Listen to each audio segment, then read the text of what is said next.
Hello everyone. In this video we're going to be going over the very basics of a starship game named Full Thrust using nothing but scratch builds.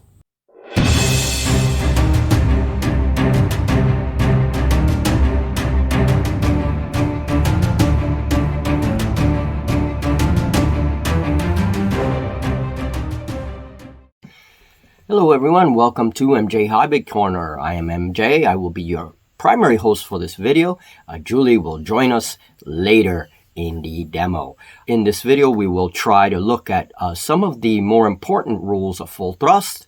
I will be using the full thrust light rules, which are much more condensed, stripped out of a lot of the detail in order to really relearn the game. Now, full thrust. What is full thrust? Well, full thrust is a rule set by Ground Zero Games. It is a rule set that where the first edition came out in 1991, second edition in 1992, and then there was a third print which I'm not familiar with. And the full thrust light rules that we will be using in this video were published in 2008. Now, the cool thing about full thrust, you can get all the rules and a lot of the expansions for free. Okay, and I will have a link in the description box. That rule set is now free. So that's very good. The author of Full Thrust is John M. Tuffley. He is the author of the standard rules. Okay, so the light rules strip much of the information on weapons, screens, fighters, bombers, and starship design, which is a big part of the core rules. Here is my table setup for our demo. And here are the ships we will use, primarily the Tidan Empire. We have a ship coming out of hyperspace there, the frigate. And now, Full Thrust has three major phases. The first phase is the plotting phase, second phase, movement phase, and finally the firing phase, where all combat takes place. We're only going to deal with the first two phases, the plotting phase and movement phase, in this video. We will connect the third one in a future video that's coming very, very soon after this one. So in the plotting phase, both players are going to record their movement orders for this turn. And all movement takes place in the movement phase. Every ship in Full Thrust moves with a system known as thrust vectoring. So to better understand this system, it is basically just a point system where you use points, thrust points, that are generated by the ship's drives in order to do course changes, acceleration, or deceleration. Every ship has a ship system display, which is basically just your stats. That is identified by the acronym SSD. Okay, the SSD has all of your weapon information. It has the fire control system. It gives you the weapon arcs, the power of the weapons, and down here, it gives you your drives. We're going to ignore all of the weapon information for right now. We are going to take note of the ID. This is a Tidan heavy cruiser. This one right here is our Tidan heavy cruiser. It is identified as CH1. And then we're going to go down here and note that the ship has two drives. Each drive gives me a total of 3 thrust points. When you add those together, you get a total of 6 thrust. Before we begin anything, however, me and my opponent will agree on a table edge that we will assign as 12 o'clock. It's like saying north. So this game relies on a clock mechanic for changing course. Here is my template, and basically we will decide on a table edge, any one, and that's going to be the 12 o'clock. That's what we use to sight on for the template. So wherever the 12 o'clock edge is, we point the 12 o'clock to that edge. And that'll give me the course number, which is a position on the clock. Okay, and that will also help you to turn when you're changing course to either starboard or port. We'll look at that in just a minute. Okay, so we are going to say that this over here is 12 o'clock, that edge over there. So each ship is marked either CH1 or FF1 so that I can identify them. That is the ship ID. And the Kushan ships here have the same thing. They're marked in the rear of the base. So going to our cruiser and frigate, let's see how we give orders in the plotting phase. So in the plotting phase, you have your ship ID. This one's identified as FF1, so this is the frigate. And I have a separate a separate index card for CH1, which is the cruiser. Now, you don't have to do this. In the book, you have sheets that you print out, and you would normally do this on a printout. I don't have any ink, so I have to do it this way. So, first thing is the ship ID. Second thing is the velocity, the current velocity of the ship. And then we have the current course of the ship. Now, this plus is the acceleration. So acceleration and full thrust is given by a plus sign and then a number. And deceleration is given by a minus sign and then the number. And that tells me right away that I chose to accelerate or decelerate. So now that 12 o'clock is established, we can check the course of our ships. 12 o'clock pointing it towards the assigned table edge. We see that the heavy cruiser is heading towards 8 o'clock, and the heading for the frigate is also 8 o'clock. So according to the thrust vectoring rules, a ship's current velocity is always going to be the velocity that I chose for the ship the previous turn. So for example, I gave a velocity, an initial velocity of +3, which is of course a 3. Every point of velocity is also an inch on the table. So that means that the ship would have moved 3 inches in the last movement phase. And we're going to call this turn 0. This first column here, we're going to call that turn 0, and then turn 1 begins right after that. Okay, so we're in turn 1 now. And I see that my velocity, the ship has only moved 3 inches. So I want to accelerate it. And so all I do is with my little plus sign, and I have 6 points of thrust available to the cruiser. So we're going to give him a 4. So I write my 4 here. It becomes a 7 because I add the +4 to the 3, which was the previous, and that becomes the current velocity of 7. We're going to stay at the same course, which what we said was an 8. I'm not going to turn yet. And that is the orders for the cruiser this turn. I would do the same exact thing for the frigate.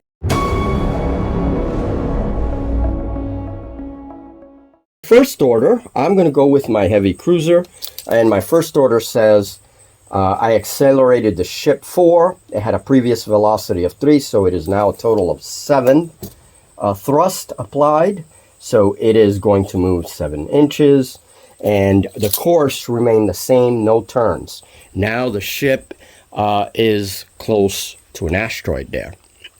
Okay, for my frigate that just came out of hyperspace,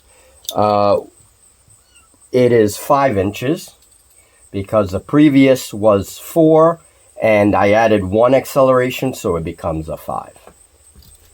Now both ships have moved. Very simple. Once the movement phase, both players have moved all their ships, we jump into the firing phase. Now, the firing phase, you have to roll initiative, and then the player that wins initiative is the one that attacks first. We're not going to do the firing phase in this video. So let's continue to move ships. Now, let's go on to course changes, since course changes can be a little tricky in full thrust.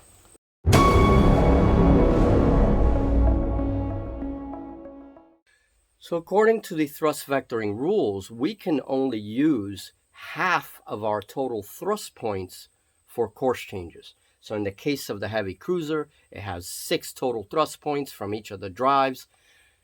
So we can only add 3 points. 3 points can be allocated towards course change. So we've already established that 12 is on that side, on that table edge over there, and the cruiser therefore is currently heading towards the 8 mark on the clock. That is its current heading. So now what we will do is we want to turn the cruiser 2 points to port.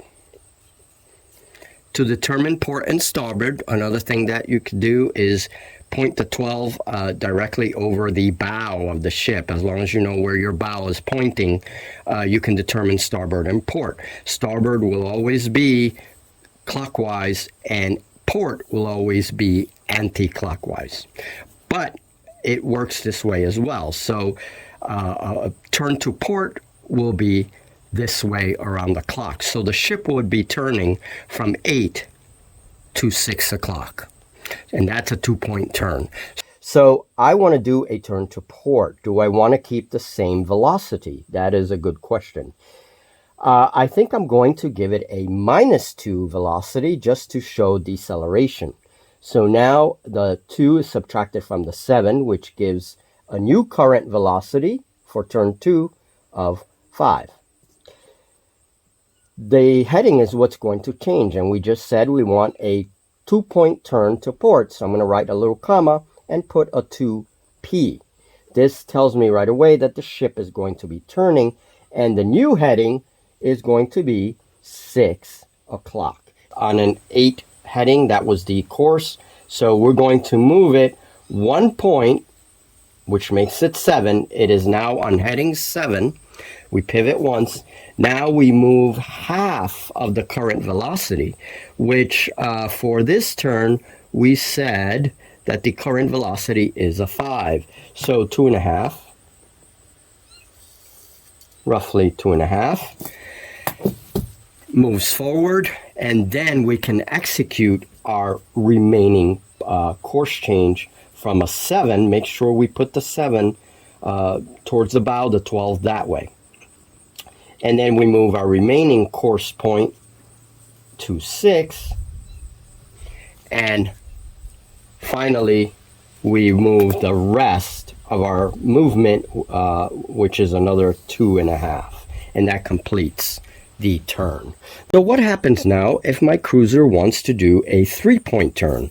Its captain has assigned it a 3-point turn to port instead of a 2-point turn. So I sight again, and I determine my heading, my current heading is an 8, and I want to do a 3-point turn, which means instead of ending up on 6 o'clock, my bow is going to be pointing towards 5 o'clock.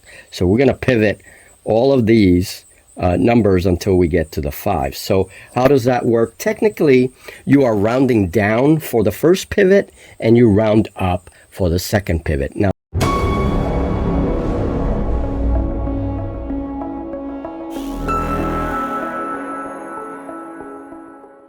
the reason why you're rounding is that you are taking half. You're always taking half of the total points you assigned to the course change.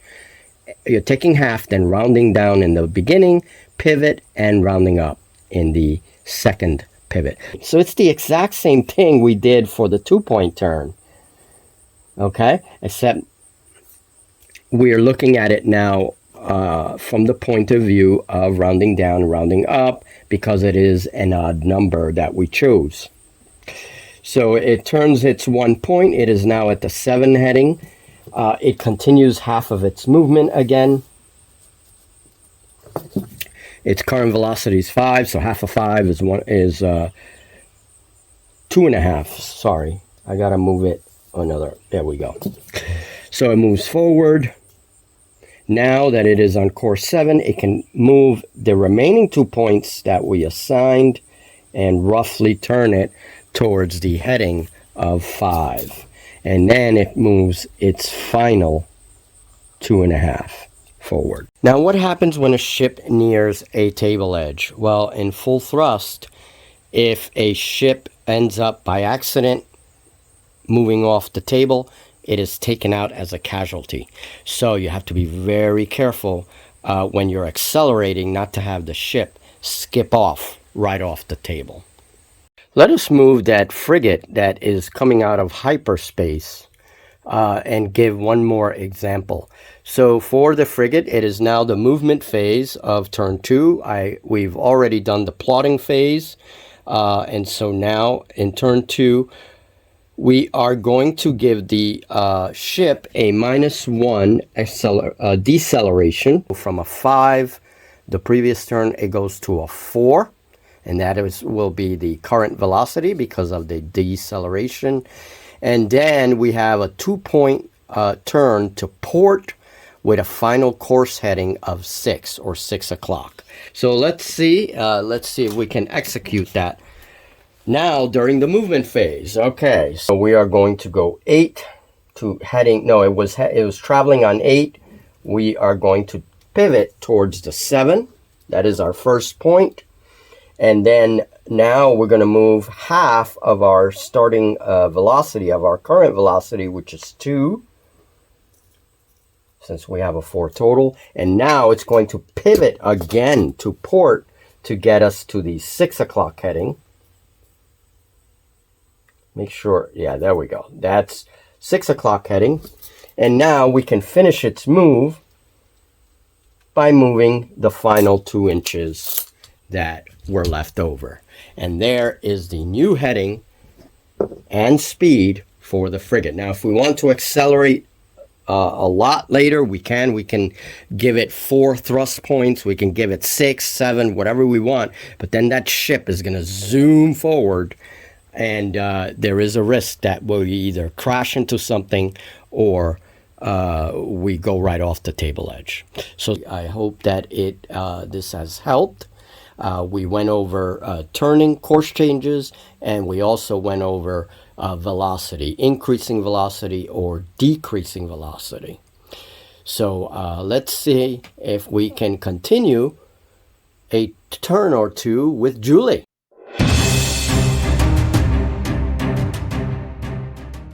Welcome, new captain, to Captain's Training. Thank you, sir. And she is a Kushan captain in training. We have here a destroyer. It is labeled on the base as DD1. We have a assault frigate. It is labeled on the base as FF1. Now, during the plotting phase of turn 0, I like to call it turn 0 because it's not officially turn 1. Turn 0, the plotting phase, Julie wrote down her starting velocity as 3. Her course is 4, meaning that she is not going to do any course changes on the destroyer. The frigate, on the other hand, is starting velocity is 4. It has a total of 8 thrust points, so she gave it 4 for the starting velocity, and its course remains at 3. Now, the table edge that we chose is the 12 is over here.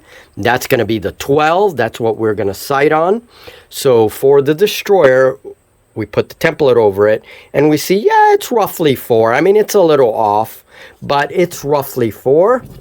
And we see for the frigate that it is roughly a 3. So those are the courses. All right. And on my side, for the Taidan Empire, we see the heavy cruiser is right here. The heavy cruiser is a 3 velocity and a starting course of 9. So if we look, yep, that is roughly it. Roughly the course of 9, course of 10. Okay, so roughly there. Okay, very good. So now we can execute, after the plotting phase, we go straight into the movement phase. Okay. So now we can execute movement for all our ships. We're going to do this one at a time instead of simultaneously. So when we play, we can do it simultaneously. That'll be fun. Yeah, it will be interesting. All right. So movement phase. Okay. There's no initiative yet. So go ahead and move your destroyer, execute your orders. You just took that. And she is making no course changes. Nope. And so that would be 3. According to her order sheet, she gave it a velocity of 3. Mm-hmm. There it is. Plus 3 and 3. All right, so that is its ending velocity. Correct. No course change. And now your frigate. My frigate goes 4. No course change. Very good. Now the Titan cruiser moves its velocity at 3, and I have 6 total points to spend on maneuvering for this ship. But I gave it no course change. It is still moving at 9, velocity 3. And for the frigate, those were the orders that I wrote in the previous phase. I have to follow those orders to a T. I can't change those. Yes, sir. Very good. All right. I am adding 3 to my velocity, which gives me a total of 6, and but I'm staying the course at 4. Okay. And then my frigate is, I'm giving it 4 velocity for a total of 8, and that is also staying the course at 3. Okay, very well. For my plotting phase, the frigate is going to have an additional, for turn 1, it's going to be a +1 velocity, giving a total of 5. I'm also going to have a 2-point to starboard turn, and for a final course change of 2 on the clock. And for my heavy cruiser, I'm going to give it a -1 deceleration for a total velocity of 2. 2 points to port, turn, a 7. So make sure we know that's a 7. Our orders, go ahead, Julie. Okay. Yours first. Mine first. So I am going a total of 6 because I increased 3. Mm-hmm. Okay. And I'm staying the course. Staying the same course. Very good. There it stays. Now my frigate is increasing 4 for a total of 8. Ooh. Okay. Oh, That's going to be bringing it very close, Captain. yeah, it is. Miscalculation. Yeah. Oh, Well, not bad. Okay, she's well. I just have to make sure. with the resource collector. Course change, and deceleration. Holy crap. Uh-oh. Uh-oh. All right. Well, let's see if these orders work for me. I'm not any better. Newbie pilot. Newbie pilot. That's an expensive ship. All right. So, turn 1 execution of orders +1 acceleration for the frigate. Let's do the frigate first. So, frigate goes a total frigate. So, let's see. It was traveling at course 10. So, course 10, I'm going to do my first pivot. Half of 2 is 1. So, I just turn it 1 point.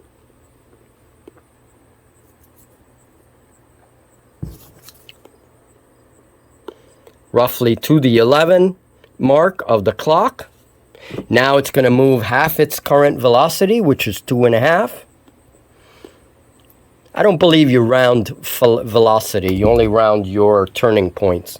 And then now we can execute another point of turning. So from 11, it's going to go to the 12.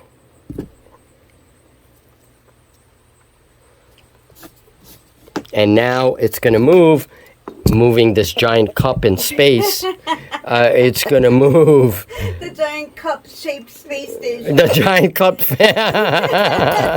And it's going to move the remaining half of its 5 velocity.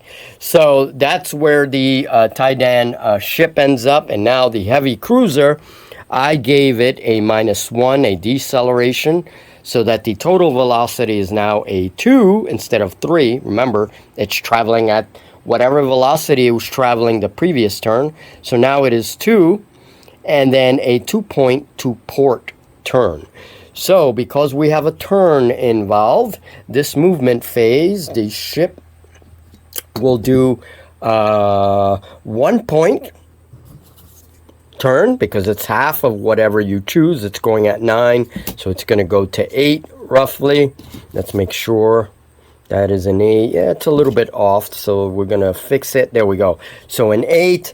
Now it's going to move half of the movement that I chose, which is 1 inch, because I decelerated. Total of 2. Now it was a 2-point turn, which I shouldn't have given it a 2-point turn. So it is at 8. It is now going to turn towards the 7 and move another inch. Oop, miscalculation. Going, yep. Another newbie pilot. Another newbie pilot. So what happens now is I better make sure the next turn. Now he's going kind of slow. He's going at 2. So if I decelerate him even further, he'll be okay. He'll be able to turn before that edge. Okay. So once the plotting phase and the movement phase are over, we roll initiative and go straight into the fighting phase. Whoever has initiative is the one that gets to shoot first.